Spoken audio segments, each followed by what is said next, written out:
ఛత్తీస్గఢ్ లో మావోయిస్టులు భద్రతా బలగాల మధ్య ఎదురు కాల్పులు చోటు చేసుకున్నాయి. మహారాష్ట్ర ఛత్తీస్గఢ్ సరిహద్దుల్లో మావోయిస్టులు ఉన్నారన్న పక్కా సమాచారంతో కూంబింగ్ నిర్వహించాయి భద్రతా బలగాలు. గడ్చిరోలి జిల్లా కావండే ఫెబోవి సమీపంలో భమేరాగఢ్ దళం శిబిరం ఏర్పాటు చేసుకుందన్న పక్కా ఇన్ఫర్మేషన్ తో రంగంలోకి దిగిన భద్రతా దళాలు ఆ శిబిరాన్ని ధ్వంసం చేశాయి.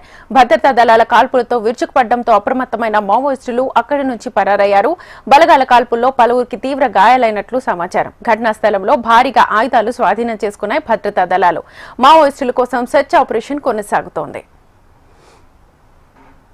ఇదే అంశానికి సంబంధించి ఫుల్ డీటెయిల్స్ మా ప్రతినిధి రవికిరణ్ అడిగి తెలుసుకుందాం. రవికిరణ్, ఛత్తీస్గఢ్ రాష్ట్రంలోని గచ్చిరోలి జిల్లాలో మావోయిస్టుల శిబిరం ధ్వంసం చేశారు భద్రతా బలగాలు.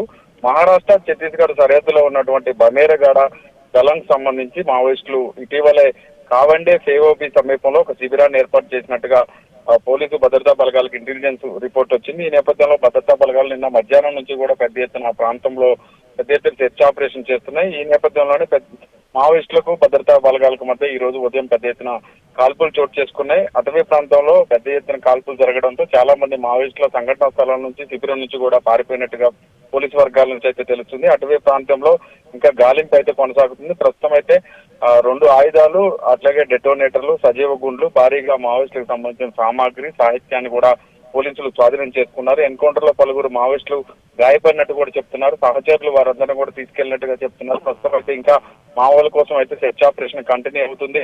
గచ్చిరోలి అలాగే బీజాపూర్ జిల్లాల సరిహద్దులో ఉన్నటువంటి ప్రాంతాల్లో కూడా ఈ విధంగా పెద్ద ఎత్తున ఇంకా కాల్పులు కొనసాగుతున్నట్టుగా తెలుస్తుంది. మహారాష్ట్ర ఛత్తీస్గఢ్ సరిహద్దులో మొదటిసారిగా ఇంత పెద్ద ఎత్తున శిబిరం ఏర్పాటు చేసే స్థాయికి మావోయిస్టులు వెళ్లడంపై ఇంటెలిజెన్స్ నివేదికలతో ఇప్పటికే భద్రతా సిబ్బంది అయితే పూర్తి స్థాయిలో అప్రమత్తమైంది. ఎక్కడికక్కడ పూర్తి స్థాయిలో తనిఖీలు, కూంబింగ్ అలాగే సెర్చ్ ఆపరేషన్ కూడా అటవీ ప్రాంతాల్లో కొనసాగిస్తుంది. Right, thank you Ravikiran.